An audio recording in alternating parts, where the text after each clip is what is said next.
is in millions of computers. It probably powers much of the internet. And I think that there are like 1.5 billion active Android devices out there. Your software is in every single one of them. It's kind of amazing. You must have some amazing software headquarters driving all this. That's what I thought, and I was shocked when I saw a picture of it. I mean, this is the Linux World Headquarters. Yeah, it really doesn't look like much. And I have to say, the most interesting part in this picture that people mostly react to is the walking desk. It is the most interesting part in my office, and I'm not actually using it anymore. And I think the two things are related. The way I work is I want to not have external stimulation. You can kind of see it on the walls are this light green. I'm told that at mental institutions they use that on the walls because it's like a calming color. It's not something that really stimulates you. What you can't see is the computer here. You only see the screen. But the main thing I worry about in my computer is it doesn't have to be big and powerful, although I like that. It really has to be completely silent, right?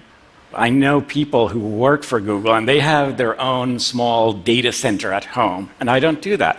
My office is the most boring office you'll ever see, and I sit there alone, in the quiet. If the cat comes up, it sits in my lap, and I want to hear the cat purring, not the sound of the fans in the computer.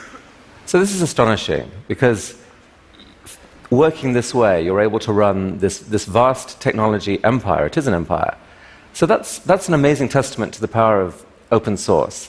Tell us how you got to understand open source and how it led to the development of Linux. I mean, I still work alone. I mean, don't really. I work alone in my house, often in my bathrobe. When a photographer shows up, I dress up, so I have clothes on. And that's how I've always worked. I mean, this was how I started Linux too. I did not start Linux as a collaborative project. I started it as one in a series of many projects I had done at the time for myself, partly because I needed the end result, but even more because I just enjoy programming. So it was about the end of the journey, which 25 years later we still have not reached, but it was really about the fact that I was looking for a project on my own, and there was no open source really on my radar at all. And what happened is the project grows and becomes something you want to show off to people, right? Really. And this is more of a, wow, look at what I did, and trust me, it was not that great back then.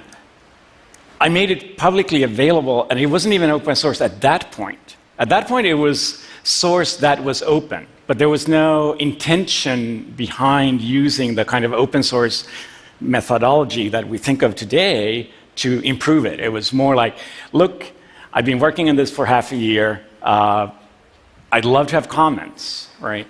And other people approached me. I had at the University of Helsinki, I had a friend who was one of the open source. It was called mainly free software back then. And he actually introduced me to the notion that, hey, you can use these open source licenses that had been around, and I thought about it for a while. I was actually worried about the whole commercial interests coming in. I mean, that's one of the worries I think most people who start out have, is that they worry about somebody taking advantage of their work, right? And I decided, what the hell, right? Huh. And then at some point, someone contributed some code that you thought, wow, that really is interesting. I would not have thought of that. This could actually improve this. It didn't even start by people contributing code. It was more that people started contributing ideas. And just the fact that somebody else takes a look at your project, and I'm sure it's true of other things too, but it's definitely true in code, is that somebody else takes an interest in your code, looks at it enough to actually give you feedback and give you ideas, which that was a huge thing for me. I mean, so I was 21 at the time, so I was young, but I'd already programmed for half my life, basically. And every project before that had been completely personal, and it was a revelation when people just started commenting, started giving feedback on your code. And even before they started giving code back, that was, I think, one of the big moments where I said, I love other people. Right? Don't get me wrong, I'm actually not a people person, right? I am, right? I don't really love other people. But I love computers. I love interacting with other people on email because it kind of gives you that buffer. But I do love other people who comment and get involved in my project, and it made it so much more. And so was there a moment when you saw what was being built and it suddenly started taking off and you thought, wait a sec, there's actually could be something huge, not just a personal project that I'm getting nice feedback on, but a kind of an explosive development in the whole technology world? Not really. I mean, the big point for me really was not when it was becoming huge, it was when it was becoming little, right? The big point for me was not being alone and having 10, maybe 100 people being involved. That was a big point. Then everything else was very gradual. Going from 100 people to 1 million people is not a big deal. To me, well, I mean, maybe it is if you want to sell your result, it's a huge deal, don't get me wrong. But if you're interested in the technology and you're interested in the project, the big part was getting the community. Then the community grew gradually, and there's actually not a single point where I went like, wow, that just took off, because it took a long time, relatively. So all the technologists I talked to really credit you with massively changing their work. And it's not just Linux, it's this thing called Git, which is this management system for software development. Tell us briefly about that and your role in that. So one of the issues we had, and this took a while to start to appear, is when you grow from having 10 people or 100 people working on a project to having 10,000 people, which, I mean, right now we're in the situation where just on the kernel we have 1,000 people involved in every single release, and that's every 2 months, roughly, 2 or 3 months. Some of those people don't do a lot, right? There's a lot of people who make small changes. But to maintain this, the scale changes how you have to maintain it. And we went through a lot of pain, and there are whole projects that do only source code maintenance. And CVS is the one that used to be the most commonly used, and I hated CVS with a passion and refused to touch it, and tried something else that was radical and interesting, and everybody else hated. And and we were in this bad spot where we had thousands of people who wanted to participate, but in many ways I was the kind of break point where I could not scale to the point where I could work on it with thousands of people. So Git is my second big project, which is only created for me to maintain my first big project, right? And this is literally how I work. Is I don't code for, well, I do code for fun, but I want to code for something meaningful. So every single project I've ever done has been something I needed, and so really both Linux and Git kind of arose almost as an unintended consequence of your desire not to have to work with too many people. Absolutely, yes. Now. That's amazing. Yeah. And yet, you're the man who's transformed technology not just once, but twice. And we have to try and understand why it is. Like, you've given us some clues, but here's a picture of you as a kid. You mentioned that you've been, with the Rubik's Cube, you mentioned that you've been programming since you were like 10 or 11, half your life. Were you this sort of computer genius, uber nerd? Were you the star at school who could do everything? What were you like as a kid? Yeah, I think I was the prototypical nerd. I mean, I was not a people person back then. That's my younger brother. I was clearly more interested in the Rubik's Cube than my younger brother, right? My younger sister, who's not in the picture, when we had family meetings, and it's not a huge family, but I have like a couple of cousins, she would prep me beforehand. Like, before I stepped into the room, she would say, okay, that's so-and-so, right? That's because I was a geek. I was into computers, I was into math, I was into physics, I was good at that. I don't think I was particularly exceptional. Apparently, my sister said that my biggest exceptional quality was that I would not let go, right? I would just... Okay, so let's go there, because that's interesting. You would not let go. So that's not about being a geek and being smart. That's about being stubborn.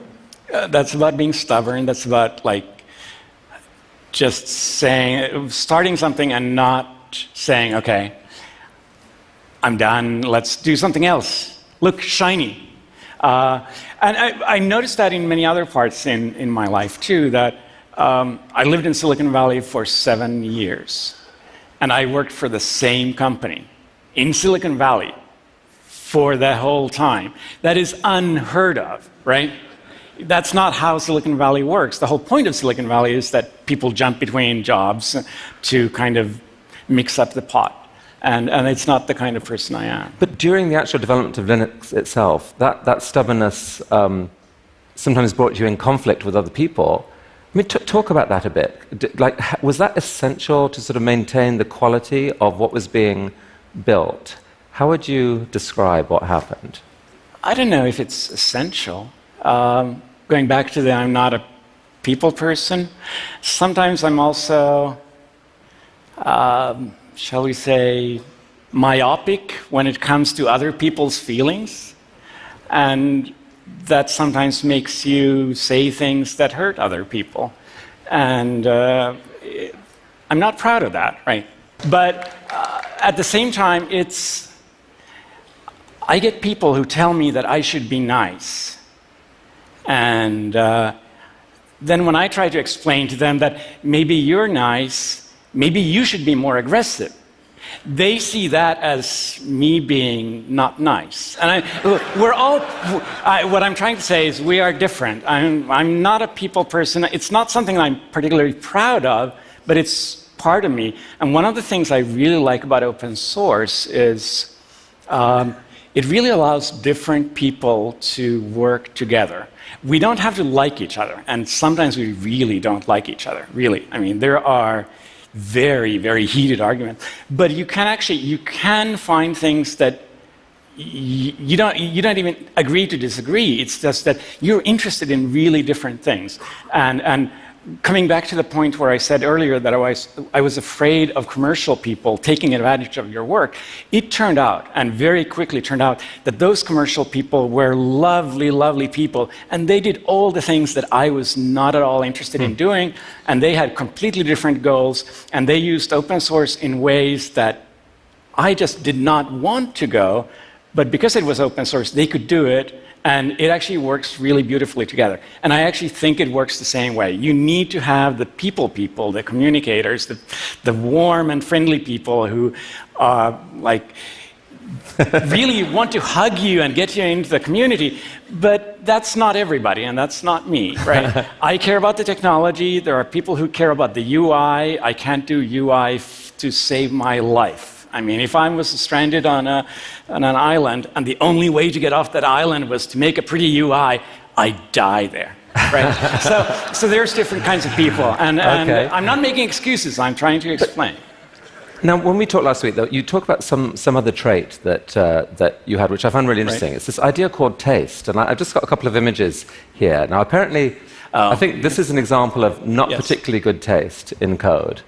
And this one is better taste, which, as one can immediately see. What is the difference between these two? So this is how many here have coded, right? Oh my goodness! Okay. So I guarantee you, everybody who raised their hand, they have done what's called a singly linked list, and it's taught. The first not very good taste approach is basically how it's taught to be done when you start out coding. And you don't have to understand the code. The most interesting part to me is the last if statement. Because what happens in a singly linked list, this is trying to remove an existing entry from a list, and there's a difference between if it's the first entry or whether it's an entry in the middle. Because if it's the first entry, you have to change the pointer to the first entry. If it's in the middle, you have to change the pointer of a previous entry. So there are two completely different cases. And that's better. And this is better. It does not have the if statement. And it doesn't really matter I don't want you to understand why it doesn't have the if statement, but I want you to understand that sometimes you can see a problem in a different way and rewrite it so that a special case goes away and becomes the normal case. And that's good code. But this is simple code. This is CS 101. This is not important, although details are important. To me, the sign of people I really want to work with is that they have good taste, which is how I sent you this stupid example that is not relevant because it's too small. Good taste is much bigger than this. Good taste is about really seeing the big patterns and kind of instinctively knowing what's the right way to do things. Okay, so we're putting the pieces together here now. You have taste in a way that's meaningful to software people. You're a computer... I think it was meaningful to some people here. You are a very smart computer coder, and you're hellish stubborn. But there must be something else. I mean, you've changed the future. You must have this ability to have these grand visions of the future. You're a visionary, right? So I've actually felt slightly uncomfortable at TED for the last 2 days because there's a lot of vision going on, right? And I am not a visionary. I do not have a 5-year plan. I'm an engineer. And I think it's really, I'm perfectly happy with all the people who are walking around and just staring at the clouds and looking at the stars and saying, I want to go there. But I'm looking at the ground and I want to fix the pothole that's right in front of me before I fall in, right? This is the kind of person I am, right? So good. So you spoke to me last week about these two guys. Who are they, and how do you relate to them? Well, so this is a kind of cliche in technology, the whole Tesla versus Edison, where Tesla is seen as the visionary scientist and crazy idea man, and people love Tesla. There are people who name their companies after him. The other person there is Edison, who is actually often vilified for being kind of pedestrian, and his most famous quote is, "Genius is 1% inspiration and 99% perspiration."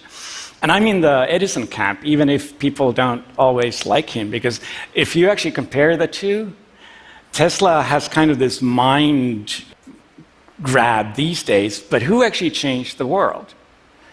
Edison may not have been a nice person. He did a lot of things. He was maybe not so intellectual, not so visionary, but I think I'm more of an Edison than a Tesla. So our theme at TED this week is dreams, big, bold, audacious dreams. You're really the antidote to that. I'm trying to dial it down a bit, yes. It's good. We embrace you, we embrace you. Okay. Companies like Google and many others have made arguably billions of dollars out of your software. Does that piss you off? No. No, it doesn't piss me off for several reasons, and one of them is I'm doing fine, right? I'm really doing fine. But the other reason is, without doing the whole open source and really letting go thing, Linux would never have been what it is. And it's broad experiences. I don't really enjoy public talking, but at the same time, this is an experience, trust me, right? So there's a lot of things going on that makes me a very happy man and thinking I did the right choices. Is the open source idea, and this is, I think we'll end here, is the open source idea fully realized now in the world? Or is there more that it could go? Are there more things that it could do? So I'm of two minds there. I think one reason open source works so well in code is that at the end of the day, code tends to be somewhat black and white. There's often a fairly good way to decide this is done correctly and this is not done well, right? Code either works or it doesn't, which means that there's less room for arguments. And we have arguments despite this, right? In many other areas, I mean, people have talked about open politics and things like that, and it's really hard sometimes to say that, yes, you can apply the same principles in some other areas just because it's the black and white turns into not just gray, but different colors, right? So obviously open source in science is making a comeback. Science was there first. But then science ended up being pretty close with very expensive journals and some of that going on. And open source is making a comeback in science with things like ArchiveX and open journals. Wikipedia changed the world too, right? So there are other examples. I'm sure there are more to come. But I'm not saying but you're not a visionary, and so it's not up to you to name them. No. It's up to you guys to make them, right? Exactly. Linus Torvalds, thank you for Linux. Thank you for the internet. Thank you for all those Android coins. Thank you for coming here to TED and revealing so much of yourself. Thank you. That was really, really